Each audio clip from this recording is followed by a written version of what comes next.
ಎಲ್ಲರಿಗೂ ನಮಸ್ಕಾರ ವೀಕ್ಷಕರೇ, welcome back to my channel. ನಾನು ಅನುಶ್ರೀ. ನಾನು ಇವತ್ತಿನ ದಿನ ಕ್ಯಾರಮಲ್ ಪಾಯಸನ ಮಾಡಿ ತೋರ್ಸಕತ್ತೀನಿ. ಅಗದಿ ಭಾಳ ಸಿಂಪಲ್ ರೆಸಿಪಿ ಅದ. ಹಂಗೆ ಕೂಡ ಒಂದೇ ಥರ ಪಾಯಸ ತಿಂದು ಬೇಜಾರಾಗಿದ್ದರೆ ನೀವು ಮರೀದ ಈ ಪಾಯಸನ ಮನ್ಯಾಗ ಟ್ರೈ ಮಾಡಿ ನೋಡ್ರಿ, ತುಂಬ ಚೆನ್ನಾಗಿರುತ್ತೆ. ಸೊ ಹಂಗೆ ಯಾರೆಲ್ಲ ನೀವು ನಮ್ಮ ಚಾನಲ್ನ ಸಬ್ಸ್ಕ್ರೈಬ್ ಮಾಡ್ಕೊಂಡಿಲ್ಲ, ಪ್ಲೀಸ್ ದಯವಿಟ್ಟು ಸಬ್ಸ್ಕ್ರೈಬ್ ಮಾಡಿಕೊಂಡು ಹಂಗೆ ಒಂದು ಬೆಲ್ ಬಟನ್ ಮೇಲೆ ಕ್ಲಿಕ್ ಮಾಡಿ ಒಂದು ಲೈಕ್ ಮಾಡಿರಿ. ಬನ್ನಿರಿ, ಇವಾಗ ನಾನು ಯಾವ ರೀತಿ ಕ್ಯಾರಮಲ್ ಪಾಯಸನ ಹೆಂಗೆ ಮಾಡ್ತೀನಂತ ತೋರಿಸ್ಕೊಡ್ತೀನಂತ. ಸೊ ಮೊದಲೇದಾಗಿ ಒಂದು ಬಾಳಿಗೆನ ಬಿಸಿಗೆ ಇಟ್ಕೊಂಡ್ಬಿಟ್ಟು ಅದಕ್ಕೆ ನಾನು ಒಂದು ಅರ್ಧ ಕಪ್ನಷ್ಟು ಶಾವಿಗೆನ ಹಾಕ್ಕೊಳ್ಳಾಕತ್ತೀನಿ ನೋಡ್ರಿ. ಸೊ ಶಾವಿಗೆನ ಸ್ವಲ್ಪ ಮೊದಲು ಬಿಸಿಯಾಗೋವರೆಗೂ ಹುರ್ಕೊಂಡು ಆಮೇಲೆ ಒಂದು ಚಮಚದಷ್ಟು ತುಪ್ಪನ ಹಾಕ್ಕೊಂಡು ಈ ರೀತಿ ಕಲರ್ ಚೇಂಜ್ ಆಗೋವರೆಗೂ ಹುರ್ಕೊಳತ್ತೀನಿ ನೋಡ್ರಿ. ಭಾಳ ಹೊತ್ಸಾಕೋಬೇಡ್ರಿ. ಸೊ ಇಷ್ಟು ಕಲರ್ ಒಳಗಿದ್ರೆ ಸಾಕಾಗತ್ತೆ.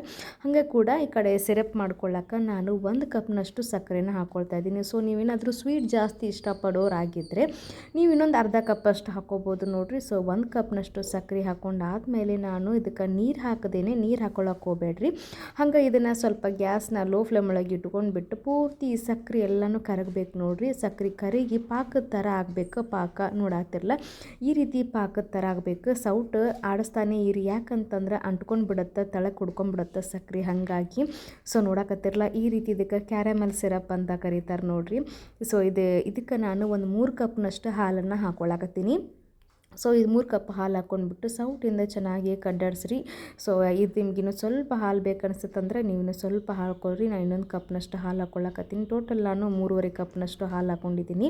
ಸೊ ಇವಾಗ ಇದಕ್ಕೆ ಹುರಿದಿದ್ದ ಶಾವಿಗೆನ ಹಾಕ್ಕೊಂಡಿದ್ದೀನಿ. ಹಾಗೆ ಒಂದು 2 ಚಮಚದಷ್ಟು ನಾನು ಲೈಲನ್ ಸಾಬುದಾನಿನ ನೆನೆ ಹಾಕ್ಕೊಂಡಿದ್ದೆ ನೋಡ್ರಿ, ಒಂದು ಅರ್ಧ ಗಂಟೆಯಷ್ಟು. ಸೊ ಪೂರ್ತಿ ಚೆನ್ನಾಗಿ ನೆನೆದೈತಿ. ಅದನ್ನು ಕೂಡ ಇದ್ರೊಳಗಡೆ ಹಾಕ್ಕೊಂಡ್ಬಿಟ್ಟು ಗಂಟಾಗಲ್ಲಂಗೆ ಒಂದು ಸ್ವಲ್ಪ ಸೌಟಿಂದ ನಾವು ಕಡ್ಡಾಡಿಸ್ಕೊಳ್ಬೇಕಾಗತ್ತೆ ನೋಡ್ರಿ. ಸೊ ಸೌಟ್ ಆಡಿಸ್ರಿ ಚಂದಾಗ.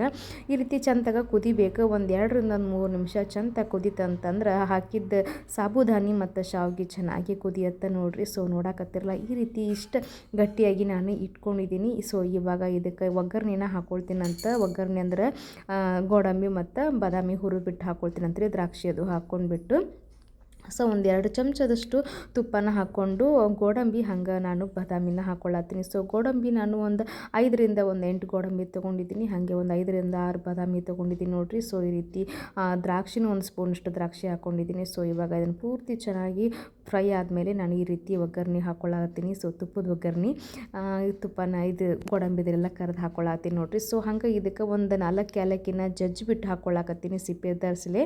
ಸೊ ಇದಕ್ಕೆ ಒಂದು ಪ್ಲೇಟ್ನ ಮುಚ್ಚಿ ಇಟ್ಟುಬಿಡ್ರಿ. ಸೊ ಮಿಕ್ಸ್ ಮಾಡಿ ಸೊ ನೋಡಿದ್ರಲ್ಲ, ಅಂದ್ರೆ ತುಪ್ಪದ ಒಗ್ಗರಣೆ ಮೇಲೆ ಏಲಕ್ಕಿ ಪುಡಿ ಹಾಕ್ಕೊಂಡ್ರೆ ಅಂದ್ರೆ ಘಮ ತುಂಬ ಚೆನ್ನಾಗಿರುತ್ತೆ, ಹಂಗೆ ಉಳ್ಕೊಂಡಿರುತ್ತೆ ನೋಡ್ರಿ. ಸೊ ಇವಾಗ ನೋಡತ್ತಿರಲ್ಲ, ಇವಾಗ ಕ್ಯಾರಮಲ್ ಪಾಯಸ ರೆಡಿ ಆಗೈತಿ. ಸೊ ಇವಾಗ ಒಂದು ಬೌಲ್ಗೆ ಸರ್ವ್ ಮಾಡಿ ತೋರಿಸ್ತೀನಂತ. ಸೊ ತುಂಬ ಅಂದರೆ ತುಂಬ ಚೆನ್ನಾಗಿರುತ್ತೆ. ಮಕ್ಕಳು ಅಂದರೂ ತುಂಬ ಇಷ್ಟಪಟ್ಟು ತಿಂತಾರೆ ನೋಡ್ರಿ.